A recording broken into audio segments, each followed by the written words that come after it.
లేదమ్మా ఎవరూ పట్టించుకోలేదు, చంద్రబాబు పట్టించుకోలేదు, అటు జగనన్న గారు పట్టించుకోలేదు, ఎవరూ పట్టించుకోలేదు. ఇక్కడ కొన్ని చోట్లయితే కనీసం తాగడానికి కూడా నీళ్లు లేవు తల్లి అని అన్నాడు. ఎందుకన్నా అని అడిగాను. ఎందుకంటే ఏం చెప్పమంటావు తల్లి, ఇక్కడున్న అధికార పక్షం నాయకులు, ఎమ్మెల్యే, ఎంపీ వీళ్ళంతా బిజీగా శాండ్ మాఫియా, ఇసుక మాఫియా చేస్తున్నారు అని చెప్పాడు. నిజమేనా? నిజమేనా? మీరే చెప్పాలి. మీ నియోజకవర్గం కదా, మీ గురించి పట్టించుకుంటున్నారా లేకపోతే వాళ్ళు బిజీగా ఇసుక మాఫియా చేసుకుంటున్నారా? కనీసము కెనాల్స్ మోడర్నైజేషన్ కాదమ్మా, కట్టలు కట్టడం కాదు కదా, ఉన్న కట్టలు కూడా కూలగొట్టి ఆ ఇసుకను కూడా అమ్ముకుంటున్నారు అని చెప్పాడు. నిజమేనా? ఇది ఎక్కడ పరిస్థితి అన్నా అని అడిగాను. మరి రాజశేఖర రెడ్డి గారి ఆశయాల కోసం నిలబడ్డారు కదా అన్న, వీళ్ళంతా రాజశేఖర రెడ్డి గారి ఫోటో పెట్టుకుని ప్రచారం చేశారు కదన్నా, మరి ఎందుకు చేయడం లేదు అని అడిగాను. ఎక్కడ రాజశేఖర రెడ్డి అమ్మా?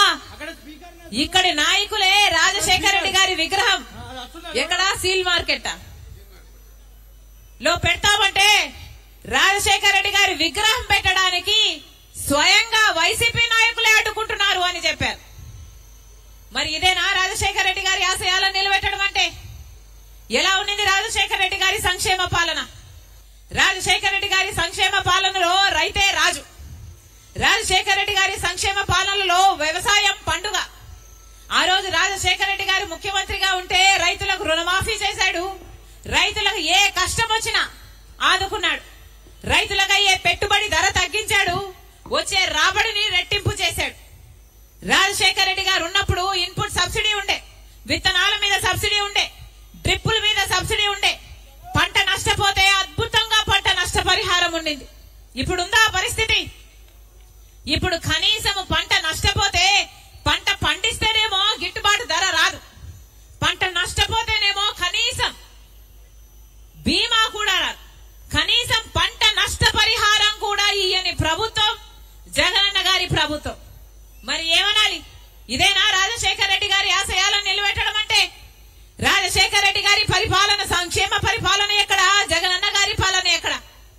రాజశేఖర రెడ్డి గారి సంక్షేమ పాలనలో విద్యార్థులకు రాజశేఖర రెడ్డి గారు వాళ్ళు చదువుకోవాలని డబ్బు లేని కారణంగా ఏ బిడ్డ చదువు ఆగిపోకూడదని రాజశేఖర రెడ్డి గారు ఒక మాట అనేవాడు. ఏమనేవాడు?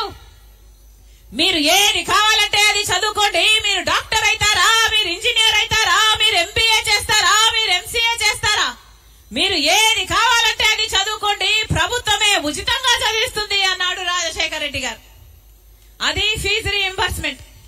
రాజశేఖర రెడ్డి గారు ఉన్నప్పుడు ఎంతమంది పేద బిడ్డలు డాక్టర్లు, ఇంజనీర్లు, ఎంబీఏలు, ఎంసీఏలు లక్షణంగా చదువుకున్నారు. ఈ రోజు లక్షణంగా ఉద్యోగాలు చేసుకుంటున్నారు. ఇప్పుడు ఫీజు రీయింబర్స్మెంట్ లేదు. కూలీ నాలీ చేసుకుని కన్న తల్లిదండ్రులే వాళ్ళ డబ్బులు కూడబెట్టుకుని అప్పులు చేసి ఆ బిడ్డలను చదివిస్తే కనీసం ఉద్యోగాలు వస్తున్నాయా అంటే ఉద్యోగాలు కూడా లేవు. ఈ రోజు మన రాష్ట్రంలో 19 లక్షల మంది విద్యార్థులు చదువుకున్నారు గాని ఉద్యోగాలు లేక నిరుద్యోగంతో బాధపడుతున్నారు. చిన్న చిన్న ఉద్యోగాలు, ఆఖరికి 10,000, 12,000 ఉద్యోగాలు చేసుకుంటున్నారు అంటే మరి ఆ పాపం ప్రభుత్వానికి కాదా? ఎన్ని ఉద్యోగాలు వేశారు? ఎంతమందికి భర్తీ చేశారు? ప్రతి సంవత్సరము జాబ్ క్యాలెండర్ అన్నాడు జగనన్న గారు. జనవరి 1న జాబ్ క్యాలెండర్ విడుదల చేస్తానన్నాడు. ఎన్ని జనవరి 1 అయిపోయింది, ఎన్ని జాబ్ క్యాలెండర్లు విడుదల చేశారు?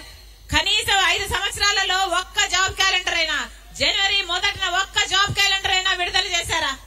కనీసం ఈ 5 ఏళ్లలో ఒక్కటి గ్రూప్ 1 ఉద్యోగమైనా వచ్చిందా? అంటే మన ఆంధ్ర రాష్ట్ర బిడ్డలు కనీసం గ్రూప్ 1 ఉద్యోగాలు చేయడానికి కూడా అర్హులు కారా? మరి ఇదేనా రాజశేఖర రెడ్డి గారి ఆశయాలను నిలబెట్టడం అంటే?